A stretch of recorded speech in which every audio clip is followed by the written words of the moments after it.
The story teller Ayan আপনাদের জন্য নিয়ে আসে বিভিন্ন উপন্যাসিকের রচিত উপন্যাসসমূহ। তার মধ্যে রয়েছে শরৎচন্দ্র চট্টোপাধ্যায় রচিত চৈত্রহীন উপন্যাস, শরদিন্দু বন্দ্যোপাধ্যায় রচিত কালের মন্দিরা উপন্যাস, শৈলেশ দে রচিত আমি সুভাষ বলছি উপন্যাস, হুমায়ুন আহমেদ রচিত আজ ইমুর বিয়ে উপন্যাস।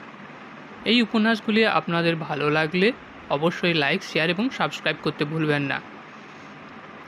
এবং এই উপন্যাসগুলির মধ্যে কিছু পর্ব নিয়ে লাইভ এবং কিছু পর্ব রেকর্ডিংয়ের মারফত আপনাদের সামনে তুলে ধরবার প্রয়াস রইল। আজ শরদিন্দু বন্দ্যোপাধ্যায় রচিত কালের মন্দিরা উপন্যাসের চতুর্থ পরিচ্ছেদ প্রাসাদ শিখরে নিয়ে আমি অয়ন।